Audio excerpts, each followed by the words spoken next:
इस अमावस्या का बहुत बड़ा महत्व है। महत्व इसलिए है क्योंकि ये माघ के महीने का प्रारंभ यहाँ से होगा।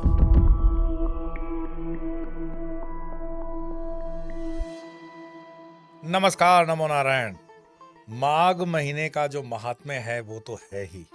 सनातन धर्म के अंदर माघ महीने के प्रारंभ यानी कि अमावस्या जो है उसका भी बहुत बड़ा महात्म्य है।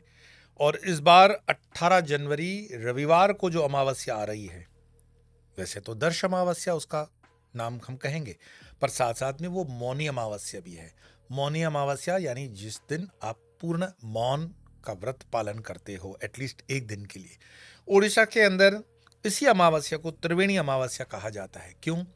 क्योंकि ये प्रयागराज के त्रिवेणी संगम पर जो कल्पवास करने वाले साधक होते हैं उनसे जुड़ा हुआ मैं आने वाले अगले कुछ मिनटों में आपको बताऊंगा भी इसका महात्म्य। वैसे ये अमावस्या रात्रि के 3 बजे मिडनाइट से शुरू होकर के अगले दिन यानी 19 जनवरी तक 1:21 पूरे करीब करीब 24 घंटे की रहेगी। तो 18 जनवरी रविवार और 19 जनवरी सोमवार इस अमावस्या का बहुत बड़ा महत्व है। महत्व इसलिए है क्योंकि ये माघ के महीने का प्रारंभ यहाँ से होगा। जिन क्षेत्रों में महीनों का प्रारंभ पूनम से होता है तो थोड़ा बहुत 15 दिन का हेर फेर वो अपने दिशा से समझ लें, परंतु जो मैं आज बोलने जा रहा हूँ वो प्रयागराज अपने त्रिवेणी संगम के दृष्टिकोण से बता रहा हूँ। तो सबसे बड़ी बात क्या होता है माघ के दिनों में त्रिवेणी संगम पर कल्पवास।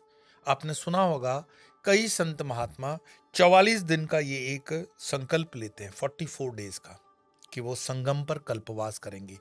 कल्प का अर्थ है समय का एक चक्र, जिसको कहते हैं ना ये कल्प है, तो कल्प।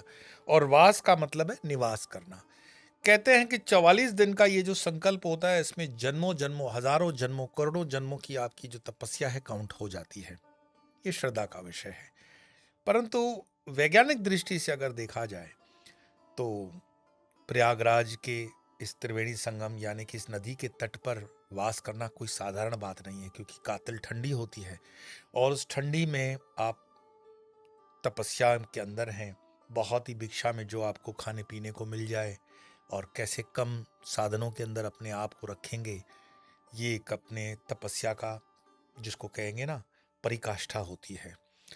तो इन्हीं संकल्पों और इन्हीं साधनाओं को ध्यान में रखते हुए आप अगर देखें तो 8 फरवरी से हम हरिद्वार में मंत्र दीक्षा प्रत्यक्ष रूप से देने वाले हैं मां श्री गीतम के साथ, और 15 फरवरी को वलसाड़ में। 8 फरवरी हरिद्वार, 15 फरवरी वलसाड़। लेकिन इसके पहले 19 जनवरी से 26 जनवरी जो गुप्त नवरात्रि भी प्रारंभ होने वाली है वो इस माघ महीने की अमावस्या के बाद होगी। हमेशा की तरह, हर बार की तरह आपके वही प्रश्न कि घर में सुख, शांति, समृद्धि, स्वास्थ्य, रोजगार, पैसा इत्यादि इत्यादि कैसे आए। उन समस्याओं का समाधान सनातन धर्म ने शक्ति साधना के मार्ग से दिया हुआ है, और यही शक्ति साधना वर्ष 2026 के 19 जनवरी में माघ गुप्त नवरात्रि के माध्यम से आप तक पहुंच रही है। 19 जनवरी से प्रारंभ होने वाले ये माघ गुप्त नवरात्रि में आप हमारे साथ जूम के माध्यम से जुड़ सकते हैं, जहां दशों महाविद्याओं का पूजन दुर्गा सप्तशती के मंत्रों का होमात्मक स्वरूप से हम करेंगे। तो आइए जुड़िए दश महाविद्या की इस पावन पर्व माघ गुप्त नवरात्रि के अवसर पर। और इस गुप्त नवरात्रि में दशों महाविद्याओं की साधना में आप हमारे साथ तो जुड़ ही सकते हैं जूम के माध्यम से, और संकल्प लेकर के भी। बाकी विवरण तो वेबसाइट पे आप देख चुके होंगे। विशेष क्या है, 19 से 26 ये जो गुप्त नवरात्रि है उस पर मैं विशेष एक दश महाविद्या की साधना का भी एपिसोड ले आऊंगा। पर इस एटलीस्ट अमावस्या को आप अपने जीवन में इस एक दिन का लाभ साधना में ले सकते हैं। पिछले दिनों काली अखंड धुन को हमने रिलीज किया था, तो अमावस्या में काली साधना, जिसका महत्व मैंने कई एपिसोड्स में बता चुका हूं। इस बार भी मैं आपको कहूंगा कि कुछ न कर सके कम से कम आधे घंटे के लिए अखंड काली धुन को सुने, बैठें और दिया प्रज्वलित करके मां की आराधना में आप अपना समय दे सकते हैं। जिन्होंने भैरव साधना से प्रारंभ किया हुआ है तो अखंड भैरव धुन उनके लिए भी ऑलरेडी मैं दे चुका हूँ। साथ साथ में 108 आपके सिद्ध कुंजी का स्तोत्र हैं, या हनुमान चालीसा है, या भैरव अष्टकम, इस तरह की भी स्वामी और धर्म चैनल पर व्यवस्था दी गई है। इसका ध्येय यही कि अमावस्या के उस एक दिन की साधना आपके जीवन में बहुत कुछ परिवर्तन लाती है। तंत्र हो या दश महाविद्या की साधना हो, अमावस्या का अपना एक महत्व है। और साथ साथ में मैं एक शुभ समाचार भी आपको बताऊं कि 19 जनवरी से 26 जनवरी जो गुप्त नवरात्रि की साधना हम तो करेंगे ही करेंगे, होमात्मक रूप से जो यज्ञ वगैरह है, लेकिन स्वामी और धर्म चैनल पर दुर्गा सप्तशती सस्वरा सश्लोका आप पढ़ सकते हैं, सुन सकते हैं, हमारे वंदनीय पंडित श्रीनंदन मिश्रा जी के स्वरबद्ध किए हुए श्लोकों के माध्यम से। और पंडित श्रीनंदन मिश्रा जी ने संस्कृत में बहुत सेवाएं दी हुई है। सनातन भारत और सनातन धर्म की सेवाओं में उनका योगदान जो है, शब्द उसको बयान नहीं कर सकते हैं। तो ये दुर्गा सप्तशती का भी आप पाठ अपने जीवन में उतार कर अध्यात्म जीवन में खूब तरक्की कर सकते हो। तो अब तो आपके लिए कोई कंप्लेन करना बनता ही नहीं है कि दुर्गा सप्तशती कैसे प्रोनाउंस करेंगे, क्या स्वर होगा, क्या श्लोक होगा, संधि विच्छेद कहाँ है। मैं खुद पंडित जी के पाठ को सुनकर के बहुत आनंद का अनुभव करता हूँ। तो आप भी इस दुर्गा सप्तशती का, इस नवरात्रि गुप्त नवरात्रि में तो आनंद लेंगे, साथ साथ में अपने जीवन में कोई ना कोई पर्टिकुलर जिसको कहेंगे श्लोक हो, स्तोत्र हो, उसका स्थान आप निर्धारित करें रोज के जीवन में भी। माघ स्नान, प्रयागराज की डुबकी, त्रिवेणी संगम, माघ मेला, आप इतने दिनों से ये सब सुन रहे हो, और उसमें मौनी अमावस्या का ये दिन, तो मौन एक दिन का क्यों? हम जो दो दो दिन के शिविर करवाते हैं और उसमें हम आनंद मौन नाम देते हैं, जैसे भैरव जी का आनंद मौन साधना हुआ, काली आनंद मौन साधना हुआ, ऐसे ही शिवरात्रि का आनंद मौन साधना भी है। जब मैं 44 दिन की ये माघ महीने की साधना कहता हूं आपको कि प्रयागराज में उसकी कुछ तिथियां हैं, अगर स्क्रीन शॉट पर आप देखेंगे तो उसमें तिथियां, वैसे तो 3 जनवरी से प्रारंभ हो गया माघ महीने और उसका ये कल्पवास, लेकिन 15 जनवरी को संक्रांति का स्नान, 18 जनवरी को अमावस्या, 23 जनवरी को वसंत पंचमी, 1 फरवरी को माघी पूर्णिमा, 15 फरवरी को महाशिवरात्रि, और महाशिवरात्रि पे मैंने आपको जैसे बताया 2 दिन का शिविर वलसाड़ में भी होगा, जो शिव जी के आनंद स्वरूप जिसको आनंद मौन, और रात में चारों पहर की पूजा भी होगी। और 17 फरवरी को फिर जो अगले महीने अमावस्या आएगी, तब तक आप प्रयागराज में कल्पवास करते हुए इस स्नान का लाभ, या धर्म में जिसको कहेंगे पुण्य, कमा सकते हैं, और इसका कोई खर्चा नहीं होता।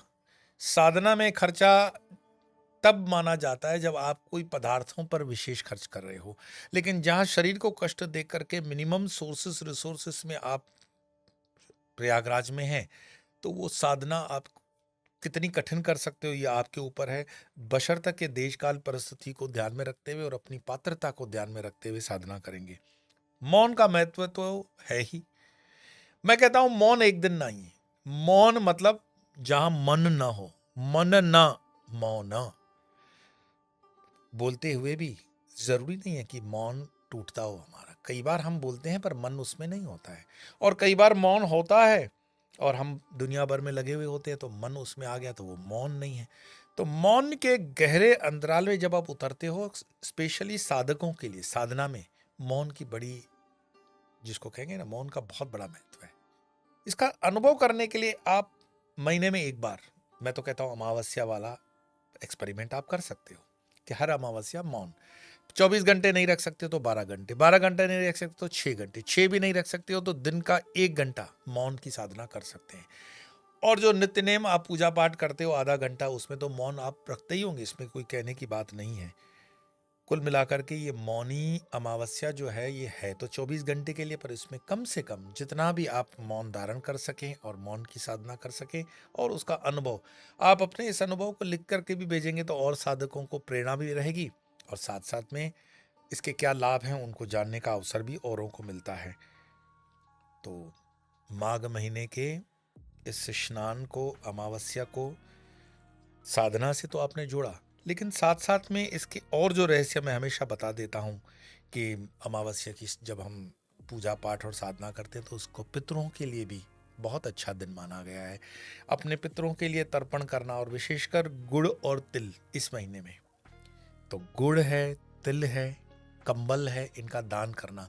भारतीय सनातन धर्म की वैज्ञानिकता इसमें है कि जो धनाढ़ व्यक्ति है, अमीर व्यक्ति है, वो अपने सामाजिक स्तर पर गरीब लोगों का ध्यान कैसे रखेगा, तो उसको दान से जोड़ दिया। अब जब तिल हम दान करते हैं तो तिल में क्या है, कैल्शियम है। गुड़ में क्या है, तो आयरन के साथ साथ और एलिमेंट्स हैं। गुड़ आपके हड्डियों के लिए बहुत अच्छा है। सर्दियों में जो दर्द होते हैं, जॉइंट पेन्स होते हैं, या बॉडी की जो नॉरिशमेंट ज़्यादा चाहिए, वो देसी गुड़ से आप पूरी करते हो। थोड़ा सा घी वगैरह दान करने में जो लोग इस चीज़ से नहीं पहुंच पाते हैं आर्थिक रीत से, उनको ये मिल जाता है। कंबल की व्यवस्था दान में क्यों दी? ठंडी की सीज़न है, तो हम तो बहुत गरम गरम होकर के अपने भवनों में आराम से जीते हैं, लेकिन जो साधु संत हैं, जो साधक हैं, जो गरीब हैं, या जो छात्रालय हैं, जो कन्या छात्रालय है, या और किसी तरह से भी लोग हैं जिनको ज़रूरत है, तो उनको कंबल के दान से जोड़ दिया, ताकि आपके मन में दान के प्रति वो सम्मान भी रहे, और समाज में कोई रह न जाए, उसको भी प्राप्त हो। तो भारत का सनातन धर्म यहाँ वैज्ञानिकता में, आप एक एक चीज़ उसका अगर समझोगे, परखोगे, तो आपको समझ में आएगा कि इसका साइंटिफिक रीज़न क्या है। साथ में इसी महीने का जो सूर्य का ताप होता है, उसको पीठ पर सेकने से आपको B12 है, या और भी जो विटामिन्स की डिफिशियंसी आपको बताई जाती है, वो काफ़ी कुछ कवर हो सकती है, क्योंकि ये ताप बहुत ही स्वास्थ्य के लिए लाभप्रद है। कम से कम आधा एक घंटा गृहिणियों को तो लेना चाहिए। जो लोग ऑफिस वगैरह में जानते हैं तो उनको तो मैं नहीं कह सकता हूँ। माघ महीने में मैं और जब देख रहा था, तो नदियों में स्नान करने की जो प्रथा है, उसको बहुत ही उत्साहवर्धक बताया गया है। हर राज्य के अंदर आपके आसपास जो भी नदियां हैं, उसमें स्नान करने को कहा गया है कि ये शास्त्रोक्त है, और हर नदी का जल गंगा जल के समान पवित्र माना गया है। तो उसका कारण क्या होगा? उसका कारण मैं एक साइंटिफिक जर्नल के अंदर पढ़ रहा था कि जब हम ठंडे जल से स्नान करते हैं, तो जो बॉडी के अंदर एक शॉक हम महसूस करते हैं। पहली बार जब ठंडा पानी पड़ता है शरीर पर, तो कैसे फील होता है, तो उसमें जो हमारा जो अनवांटेड फैट है, उसको ये शॉक प्रक्रिया पिघलाने का काम करती है। अब इसका प्रमाण वगैरह तो आप रिसर्च सेंटर और उसके रिसर्च बुक में पढ़ लोगे। तो कुल मिलाकर के कई गुरुकुल के अंदर की जो परंपरा थी, इस ठंडे घड़े से शिष्यों को स्नान करवाना है, और ह्यूमन राइट्स वालों ने उस पर जो हो हल्ला कर देते हैं कि अरे ये क्या हो रहा है, ऐसे क्या हो रहा है, लेकिन उसकी प्रामाणिकता को एक सनातनी ही आपको बता सकता है। और ये सनातन की यात्रा आप स्वयं भी कर सकते हैं। आप स्वयं से सनातन की यात्रा में पढ़ें, लिखें, जानें, और इस देश का जो गौरव है उसको पहचानें, और अपने आने वाली पीढ़ियों को उस गौरव का वारसदार बनाएं। ये तीज त्योहार सिर्फ तीज त्योहार सेलिब्रेशंस के लिए नहीं है, इनका एक वैज्ञानिक कारण भी है। उस वैज्ञानिक कारण के काफ़ी गहरे में जब आप उतर करके इस पर मनन चिंतन करोगे, तो आपको पता पड़ेगा कि हमारे हजारों वर्षों की संस्कृति में हमारे ऋषि मुनियों ने जो हमें दिया है, वो कितना बहुमूल्य है। तो इसी तरह सनातन की संस्कृति के सफ़र में चलते रहेंगे, और कई ऐसी चीज़ों पर हम बातें करते हैं। आपके कमेंट्स के माध्यम से और जानने का मैं प्रयास करूंगा कि और किन विषयों पर हम अपने संवाद को बढ़ा सकते हैं। तो आज इतना ही, फिर मिलेंगे, तब तक के लिए नमो